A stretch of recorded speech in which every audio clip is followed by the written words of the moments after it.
Hello friends, today we are going to see how to remove duplicate elements from a sorted array. So let's see. So as you can see, this is the array and in this array there are 9 elements and this is the index from 0 to 8. So you can see in this array there are multiple occurrences of the same element, like 2 is repeated twice, then 3 is twice and 4 is repeated 3 times.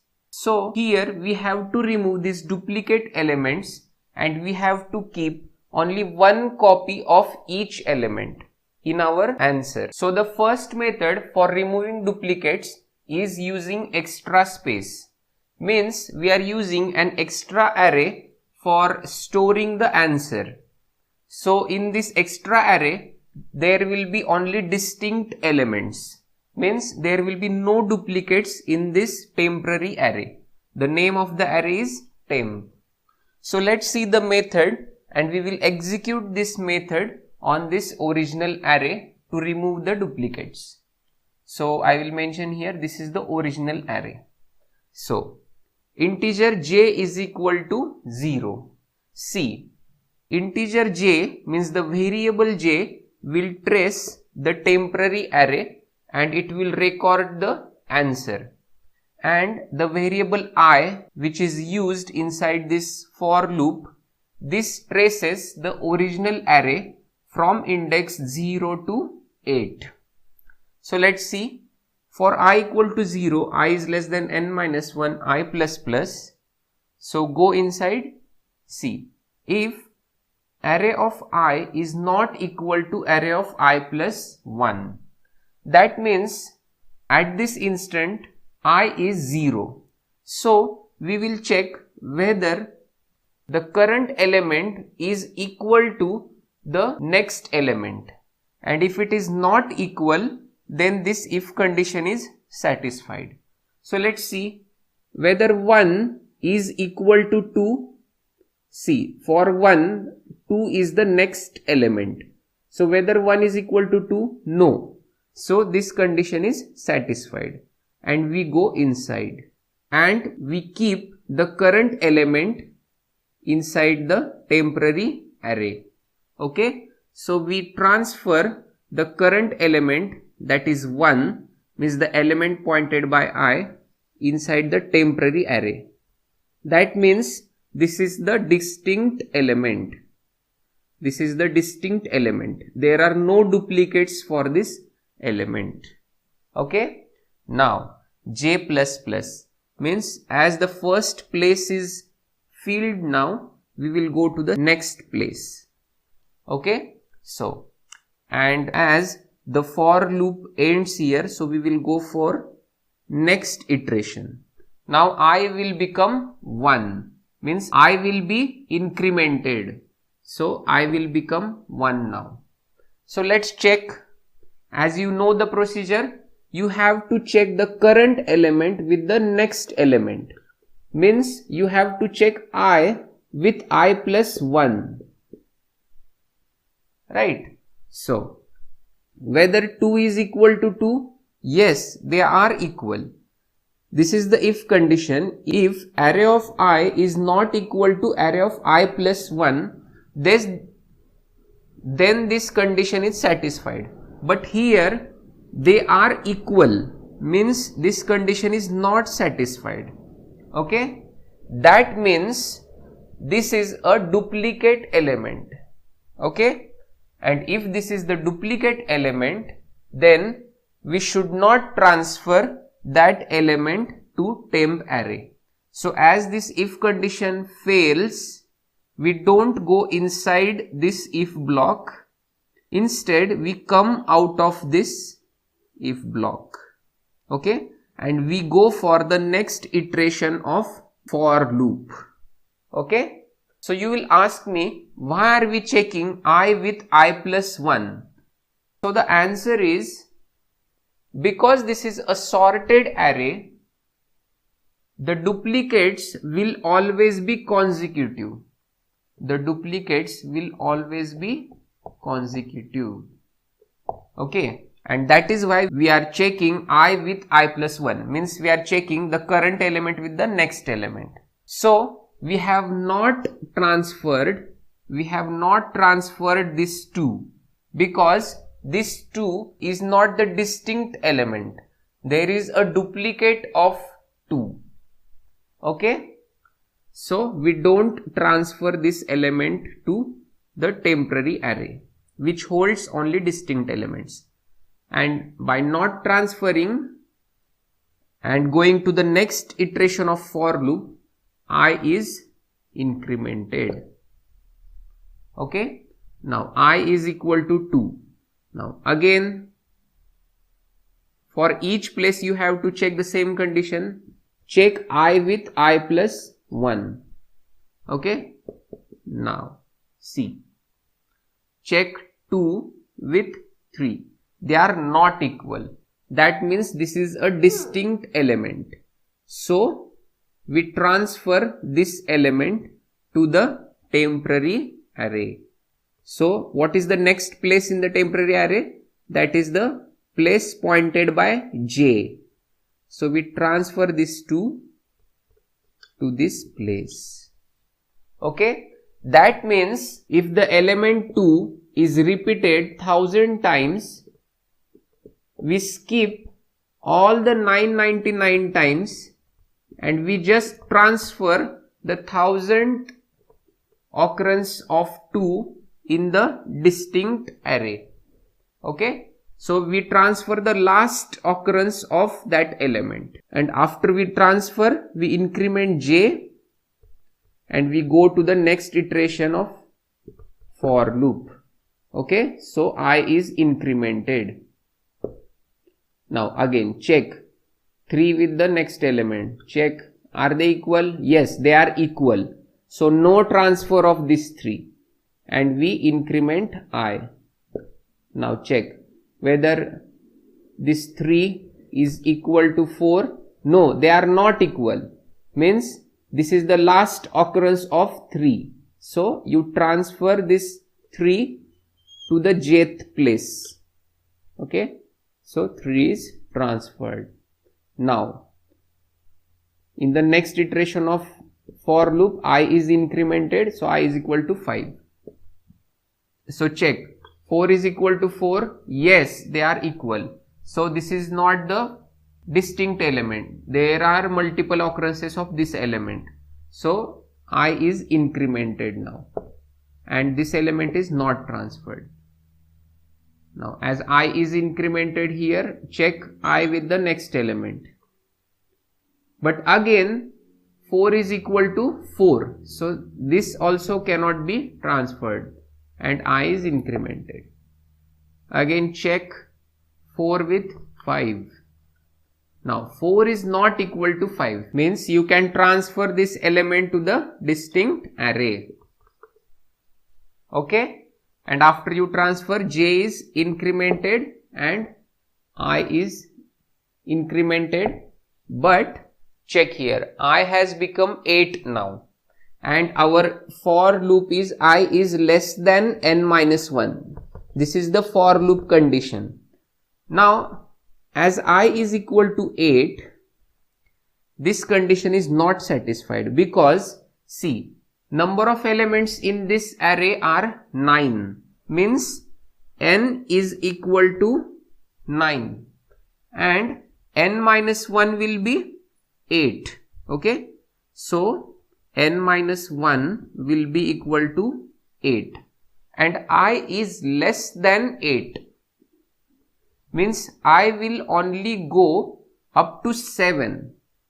I will only go up to 7, and when I will become 8, this condition is not satisfied. Right? Now, why we have done this? Why we are skipping the last element? Why we skip the last index? Because inside this for loop, this if condition checks I with I plus 1. Now when I becomes 8, it will be checked with 9 because I plus 1 becomes 9. But 9th index is not there in our array. there is no ninth index in the array. That is why our variable I goes only up to 7. Okay, and it skips the last element. Now what about the last element? So out of this for loop, when this condition fails, we come out of the for loop and the last element is transferred by this last line. Temp of j means the position where j is pointing currently equal to array of n minus 1 means the last element, this 5, the 8th index. So that element is transferred. So 5 is transferred here. Okay, so this is the way we remove duplicates by using extra space. By using extra space means the extra array. Now, how do you know how many distinct elements are there? The answer is simple. The variable j points to 4th index, means j is equal to 4. Currently j is equal to 4 and the index starts from 0 to 4. That means there are 5 distinct elements. Means because the index starts from 0 to 4, so that means there are 5 distinct elements. Okay, so this is the way we remove duplicates by using extra space. Now let's see how to avoid this extra space. So as you know, this is the original array ARR. Okay, and this array contains 8 elements and the index is from 0 to 7. So n is equal to 8 here. Now let's see the program. This is the same program, but there is only one minor change which saves our space. So let's see. J is equal to 0. Now as we are going to keep the distinct elements in the original array itself, j will point to the original array and I will also point to the original array. So for I equal to 0, I is less than n minus 1 I plus plus. You know this condition, if array of I is not equal to array of I plus 1, means let's check whether 1 is equal to 2. No, it is not equal. So this condition is satisfied. Okay, and we go inside this if block. So array of j equal to array of I. So here is the twist. As we know, this is the distinct element 1 because there is no repetition, because array of I is not equal to array of I plus 1. So we keep the element as it is inside this original array and we just increment j, and for the next iteration of this for loop I is incremented. Okay, right. After this block is finished, after j is incremented, we will come out of this if block and we will go for the next iteration of for loop and I will become 1. Now again we will check whether 2 is equal to 2, the next element. So yes, the current element 2 is equal to the next element 2. So this is the duplicate element. So as you know, this 2 is not kept because this is not the single occurrence. There is a duplicate of this element. Okay, so this 2 will not remain in this array and j will remain as it is. Okay, at the same position because we have not yet reached to the last occurrence of this duplicate element. Okay, only I will increment for the next iteration. Right. See, as you remember here, j used to increment only when we found out the distinct element. But here, as this is the first occurrence, that means there are still duplicates remaining of this element, that is 2. So when we reach to the last occurrence of that duplicate element, then only we keep that last occurrence and we increment j. Okay, so see here.